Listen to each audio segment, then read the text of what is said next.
Hey guys, welcome back to my channel.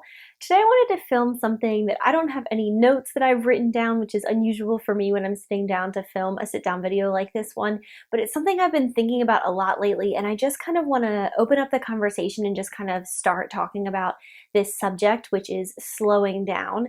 And I would love to hear from you in the comments, and I just was thinking about whether or not to film this, and I was thinking, I don't know if this would be something useful to film because I don't have like this list of bullet points that I want to hit. I just want to kind of more discuss it some. And I thought about some times in my life where if I had seen a video like this, it really would have helped me, and it would have helped me to reconsider perhaps some of the decisions and choices that I was making with regards to my schedule and my life. And I think it would have been really helpful. So I just want to kind of open the door to discussion, and each person's life and schedule and individual goals and things like that are so personal. And so I'm not here to ever tell anyone what way you should be going or how you should be doing things in your life or how busy or not busy you should be or whatever. But I just want to talk about it a little bit because I think it's something that, especially in our American go, go, go, fast pace, life is an emergency type of culture, we just don't talk about stuff like this. We don't talk about what it practically means to actually slow down. And very rarely do I hear from people who are proud of living life at a more slow pace. There is, I feel like, this badge of honor on people in American culture, and definitely on women, this badge of honor for how busy you are. And I've been in groups of women before where each one is trying to one up the others of how busy she is and how much she has going on in her life. And one will say, well, I had to wake up at this time to go to work. And one will say, well, I had to wake up even earlier and I went to work out beforehand. And well, I had a class and I met a friend for coffee, or I had a meeting early and then we did this and I skipped lunch. Yeah, I skipped lunch too. And I haven't eaten anything all day. And then I had to run in and do this after, and I had an appointment. And that's like what we consider normal and like honorable almost. And I just think it's baloney.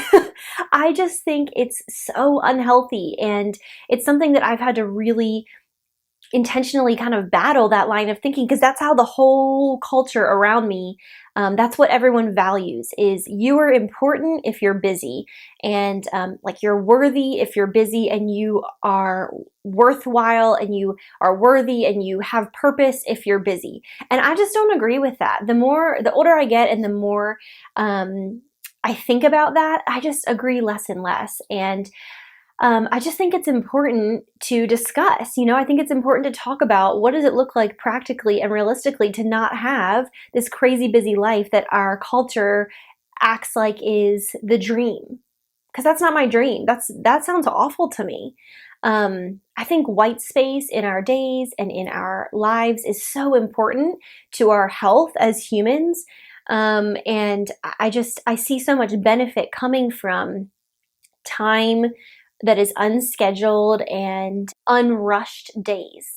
I don't actually think that life is an emergency, and I don't actually think that it's healthy to think of life like that. I don't think, I know that I definitely don't run my best when I am just crazy and my calendar is just multiplying with events. I don't see a large benefit in that. But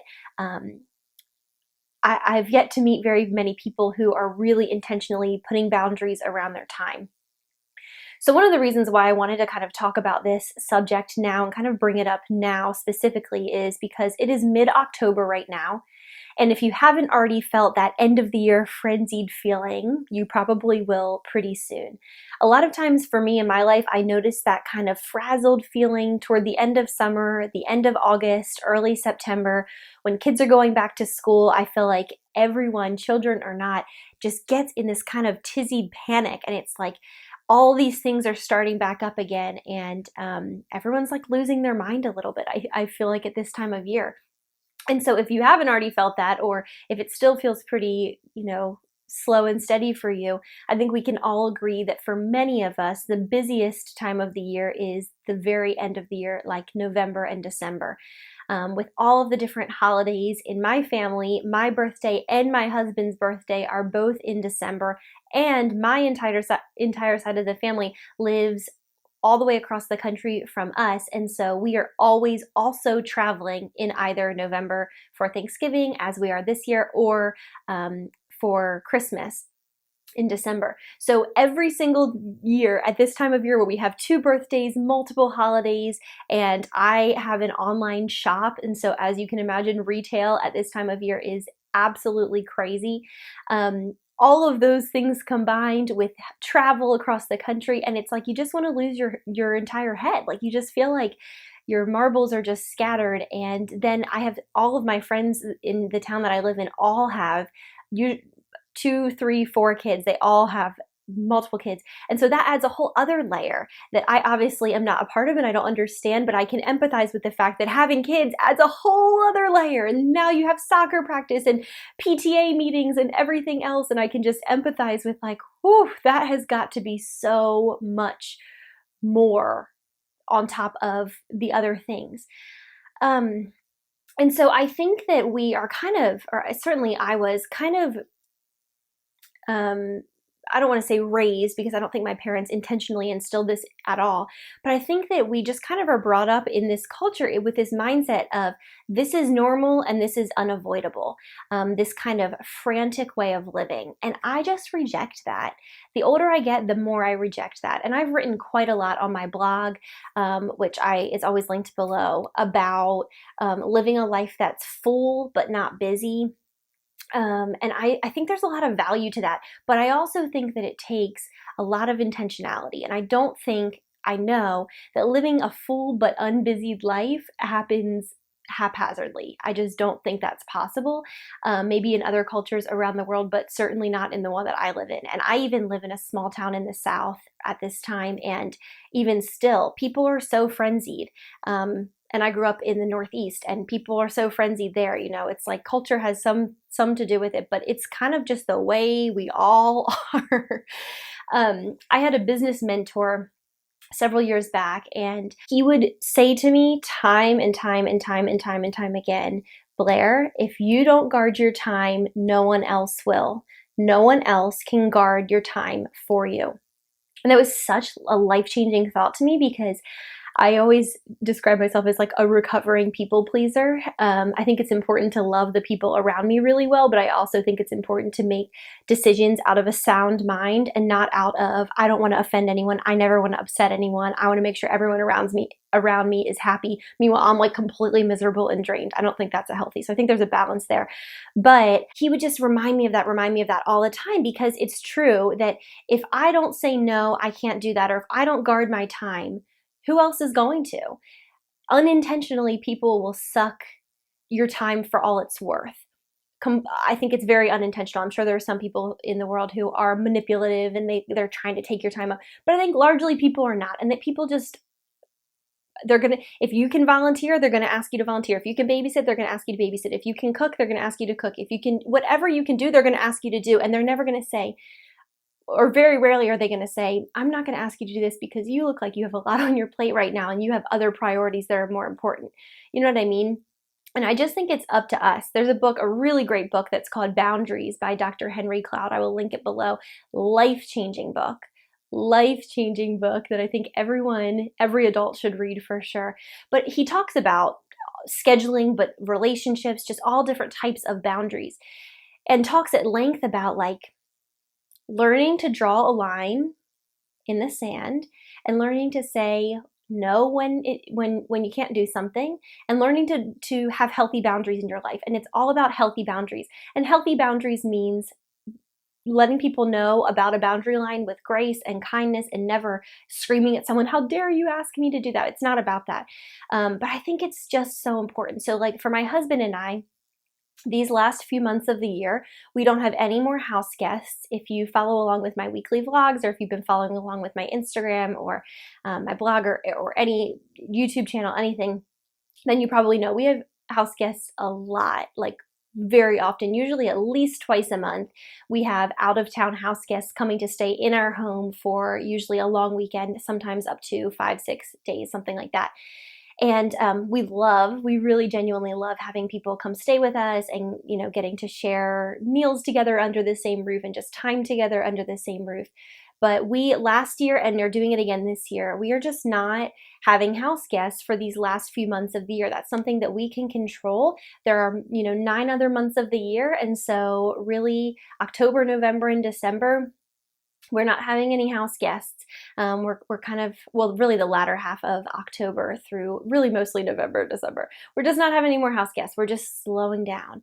And so that's one thing. We're also not planning all these different weekend events. I read this blog post several years ago talking about this pressure that we feel to go to every pumpkin patch, to go do every hayride, to carve pumpkins, to make all these different fall treats and recipes, to like redecorate for fall and do every single fall craft and every single fall activity. And as fun as that sounds, it's not actually fun in practice when you're like on week 8 of doing it and you haven't gotten a good night's sleep in, 2 months. And I felt like there was a lot of freedom for me in reading that, of like, these things are meant to be fun. They are meant to be fun. And if going to a pumpkin patch and trying to find a time to do that and trying to get dressed so the pictures are cute and all that is just stressful, then I'm not going to do it. I'm not going to do something like that that's supposed to be fun, but it's not actually. And so for us, it's things like that. Like, we don't have those kinds of plans. And so if the weekend rolls around and we feel like going to the pumpkin patch, we do. But if we don't, I feel no shame in that, like I've done some of the fall things I love to do. I decorated for fall. I've done some fall recipes and treats, which have been really fun. I've shared videos about these different things, but I don't feel the need to do every single fall thing. And then winter will come and there's like even more. It's like, you got to go see the Nutcracker and you got to go to all these Christmas plays and these Christmas events and these gingerbread decorating things and and it's a whole other slew of activities that are supposed to be fun, but we put so much pressure on ourselves, especially as women, to like do all of these things because it's the time of year. And I'm all for doing fun things, like 100% for it, but not because you feel like you should.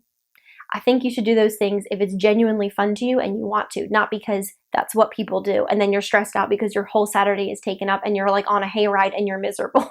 Like, we don't need to do that. We have nothing to prove. There's nothing to prove. If you don't want to go to a pumpkin patch, you never have to go to a pumpkin patch again. Like, you can live a full life without going to pumpkin patches. You know what I'm saying?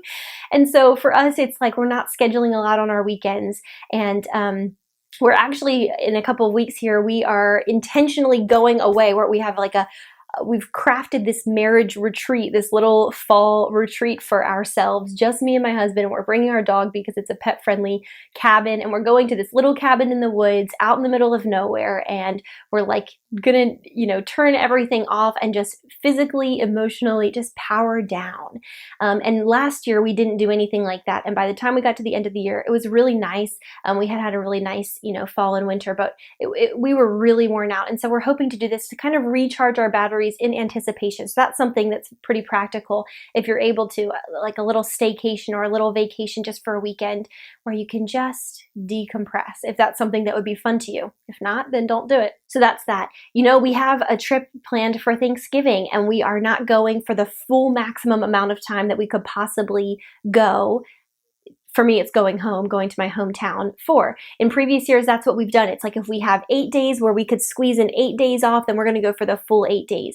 And we've learned over the past few years of being married, we're coming up on like 3.5 years that we've been married, that's actually not helpful, and so it's nice to have a buffer on the ends of trips for us, especially at this time of year, where we can just breathe. And so we're getting to go have a couple of days, and then we'll go away for 4 nights. We'll be in Maryland for 4 nights and 5 days, and then we'll come home and have another couple of days before we head back into the swing of things for the last kind of pool of the year. So that's another thing. We say no to a lot of weeknight activities and events. That's something that we have guarded fiercely since the beginning of our marriage, and it's something that I've talked about quite a lot before, is that weeknights, if you have something going on Monday night, Tuesday night, Wednesday night, and Thursday night, and even maybe Friday night, but let's just talk about the 4 that aren't like the weekend yet, Monday, Tuesday, Wednesday, and Thursday. If you have something going on all 4 of those nights, for me at least, the week feels completely sucked dry. It just feels like you're getting up, you're working all day, you're eating dinner, you're going to something at night. You're getting up, you're working all day, you're eating dinner, you're going to something at night. And that's what happens for 4 days in a row. Then it gets to Friday and you have to go do something fun. And then it gets to Saturday and you have to go to a pumpkin patch. And then it gets to Sunday and you have to prepare for the week. And so then your weeks just rush by. And so for us, we have one weeknight event that we go to every week and we've committed to, and that's it. We don't commit to anything else. We have had many people ask us to do, join this group, join this thing that meets every week or whatever. And we've just said, I'm sorry, we just do one a week. People don't always like it. And I've definitely had people, like I've literally had someone once kind of cocked his head to the side like, what? And I just explained, it's just something that's important to us. We want to be at home most weeknights. It's important to us. We feel like it's the best thing for us and for our family. I really think it is.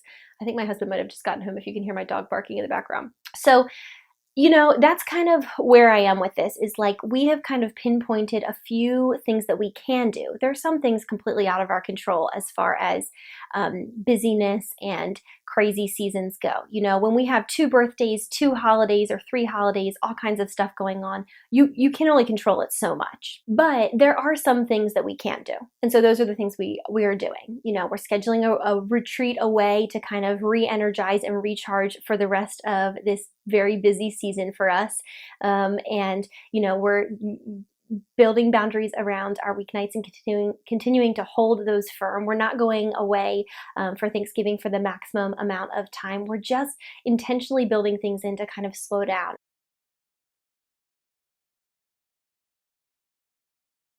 And I would love to hear from you the things that you're doing, if you're doing anything, or things that you're thinking about doing that help you to live a little bit more slowly, a little bit more unrushed. For me, some of my favorite moments in my marriage and some of my favorite moments in my life are like those Tuesday evenings where you're sitting in front of the fire and we're just like doing a puzzle together or whatever we're doing. And it's just so spontaneous and relaxed because we're not rushing out the door to do something. I feel like there's a way to do this at every stage of life. I think it's definitely more challenging in certain stages of life than others, but I think it's a possibility to, in the way that you can, take a deep breath, slow down, and kind of live more unrushed. So this is just kind of me opening up this conversation. I just want to hear from you. Like, how do you feel about this? What are you doing in your life, or what do you wish you were doing in your life to kind of slow down more and enjoy and savor life, and not just wish that these holidays were done, or not just wish that these months were kind of gone. So I would really genuinely love to hear your thoughts and your input and your take on this. Something that I am really passionate about. Like I said, I've written quite a lot on my blog about slowing down, living at a slower pace, like all those kinds of things. I've written quite a lot of different blog posts about that, so you can go check that out. Like I said, the link is below if you want to. But this is something I'm passionate about. I think it's important. I think that we are better, kinder, more loving, happier, more grounded people when our lives and our schedules aren't completely level 10 out of control. And so it's a struggle. You're going against, it's counterculture, it's against the grain and kind of swimming upstream in that. But I would love to hear from you if you're kind of on that same swimming upstream journey. Like, what are you doing? And what does that look like in your family? And if you want to talk a little bit about your life stage and what that looks like, and how you intentionally don't lose your mind, I would really, really love to hear from you. So anyway, I just wanted to open up this conversation about slowing down and about not having to do every single pumpkin patch this season and every single nutcracker performance in, the winter as that kind of unfolds as well. But I would, like I said, love to hear from you. Definitely let me know in the comments below. If you enjoyed this video, if you want to have more videos like this, just kind of chatting about a certain topic, definitely I would appreciate a thumbs up. That helps me know kind of where you stand on it. And if you're not already subscribed to my channel, I would love if you would do that as well. I will see you guys next time. I hope that you are having a slow-paced day and that you're getting to savor and enjoy every moment. Talk to you guys soon. Bye.